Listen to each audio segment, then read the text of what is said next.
Why I bought a Tesla. Electric cars are the future.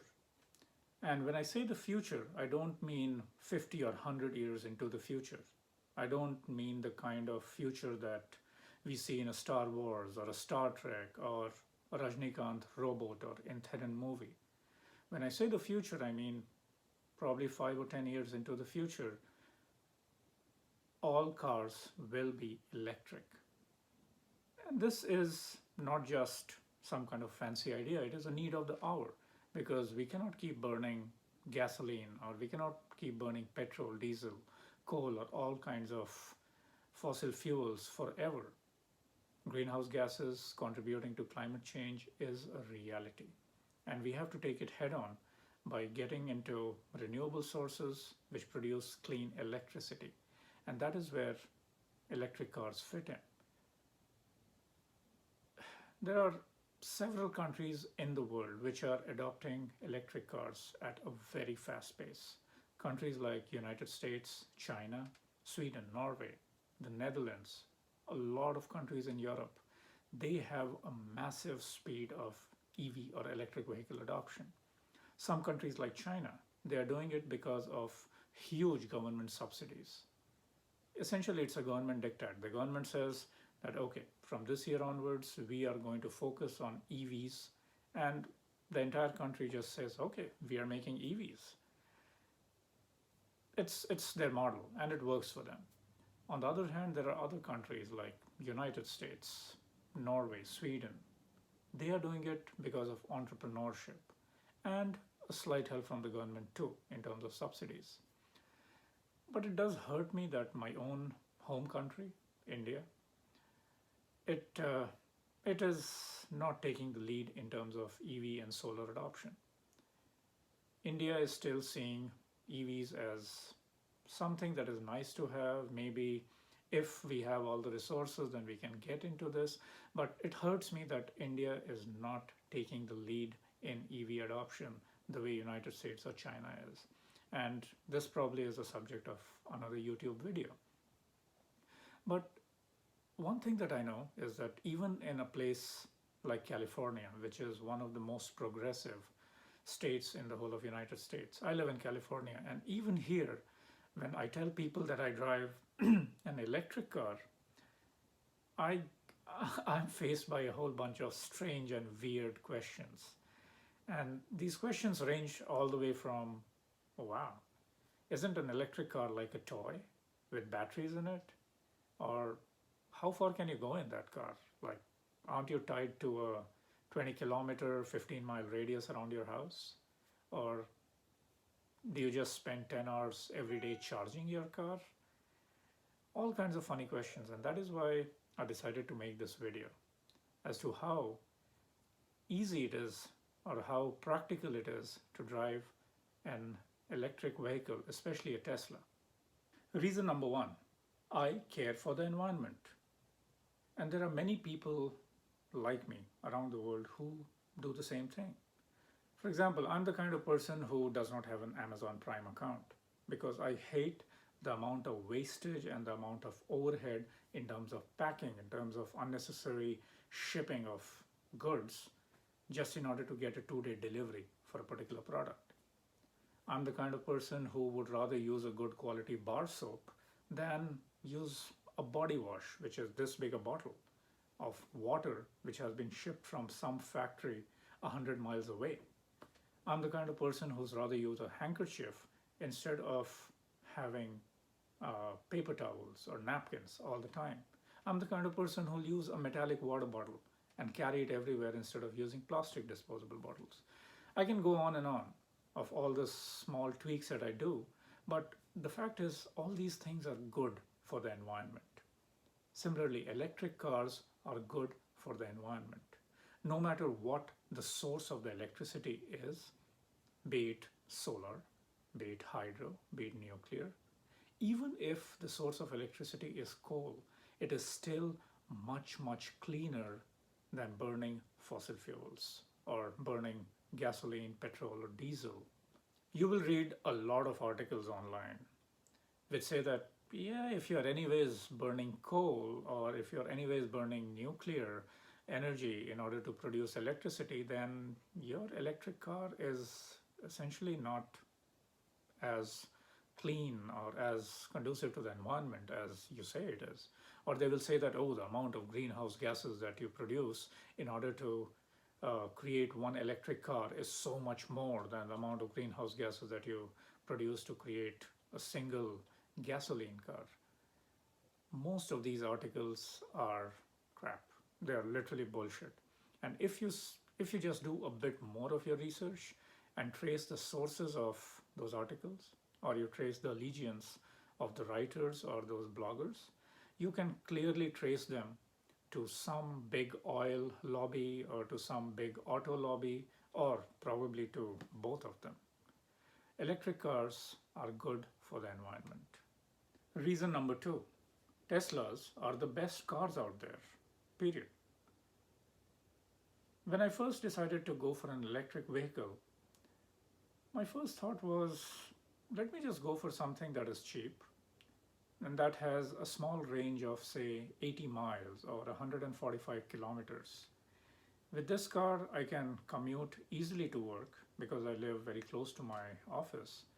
And then at any time, if I need to go for a longer road trip, I will anyways have my ICE or my internal combustion engine car as a backup. I can use that.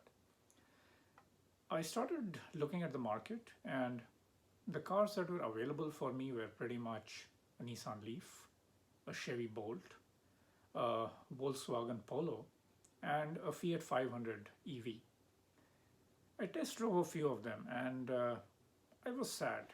The drive was nothing but subpar and extremely, extremely ordinary. And the more research I did about these cars, I didn't like them much.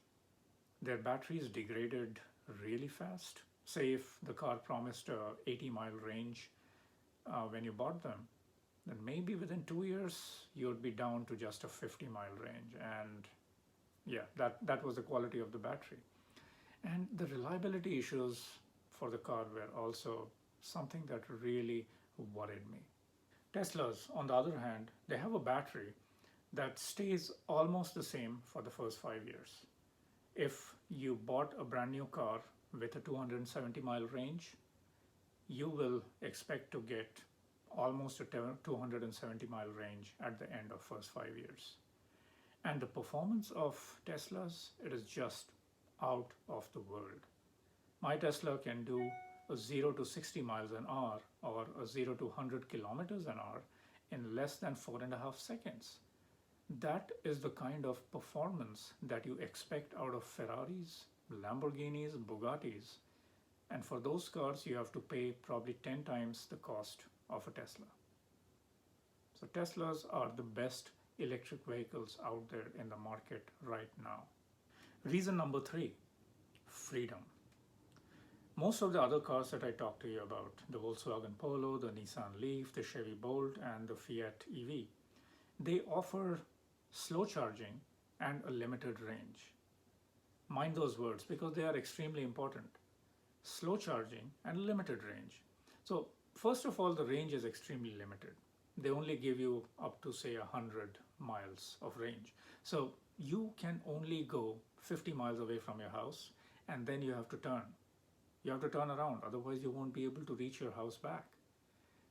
And if at any point you say run out of charge, then the only option for you is to go and connect your car to a slow charger because your car only offers slow charging.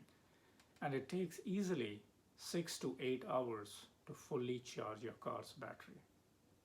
But my Tesla has a 270-mile range, which is more than the range of any other car out there in the market right now. And if at any point of time I run out of charge, I can just drive into a fast charger because Teslas offer fast charging or supercharging. And it barely takes 30 minutes to charge almost 80% of the battery, which gives you roughly 210 to 220 miles of range. Just 30 minutes to charge 80% of your battery. 30 minutes is just the time that it takes for you to get your lunch or have a coffee. Teslas offer freedom. Reason number four, the Tesla supercharger network. The Tesla supercharger network is the most elaborate and the most exhaustive network of fast chargers or superchargers that any auto manufacturer has in the world at this point of time. Now, just like a gasoline or a petrol or diesel car can only go anywhere if there is a network of gas stations or petrol or diesel pumps, similarly, an electric car can only go anywhere if there is an elaborate network of faster superchargers. And Tesla's network of faster superchargers is unmatched. In the whole of continental United States and in most parts of Europe and parts of China, there is a supercharger on the highways pretty much once every 100 miles. So if your car has a range of 270 miles and you have a supercharger every 100 miles, you can never run out of charge. All that you need to do is, if you're going on a road trip, stop at a supercharger, stop for your coffee or your lunch, charge for a full 270 miles, and bam, you're good to go. You can drive another 450 kilometers or 270 miles without any range anxiety. In fact, Tesla's supercharger network is even more dense when it comes to cities and urban areas. One of the best things that I find about the supercharger is that I don't need to wait, or I don't need to be worried about the amount of charge that I have in my car anytime I'm beginning to drive. Say if I'm 200 miles away from my home and I need to drive towards home and I just have 40 miles of charge remaining.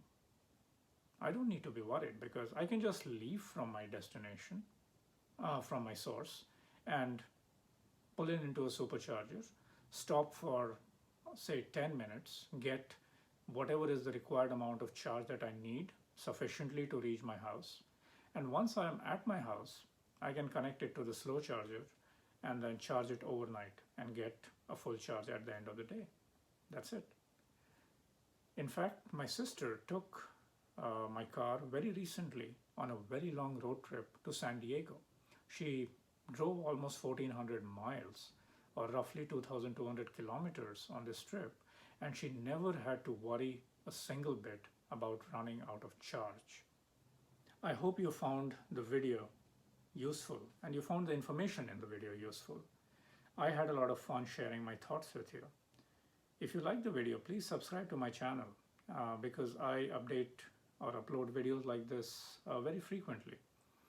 If you are interested in some of my books, then you can find the links to them in the description below.